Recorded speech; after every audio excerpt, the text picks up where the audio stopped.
A lot of people like to cut spines off the fish, make it a little safer, reduce the risk of impaling yourself with the spines or getting envenomated with, and especially when it's a fresh fish.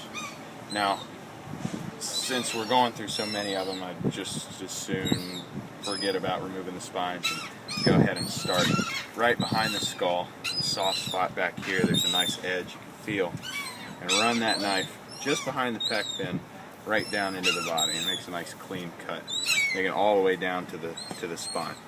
From there, you just kind of work down along the gut here, and along the backbone, or along the dorsal area, cutting through the ribs, working yourself all the way down, almost just before you get to the tail.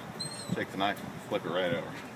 Keeps the skin attached, keeps the meat there, and you can just run the knife, get it out to the edge of the table, and run the knife right along the bottom, holding on to that skin.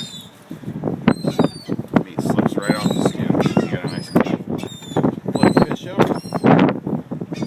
One more time, right along the skull, behind the pec, gets it all the way down to the backbone. Work along that dorsal edge, being careful not to lose any meat along the way.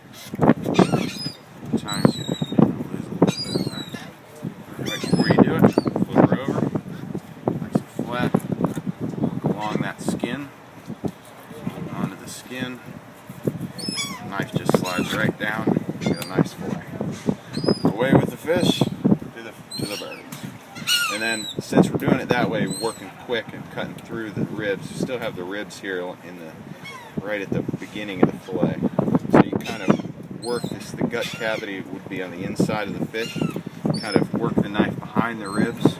You sacrifice a little bit of meat, once you get the ribs off of the meat, away with that. You get a nice, clean, boneless fillet. Most of the pin bones are gone.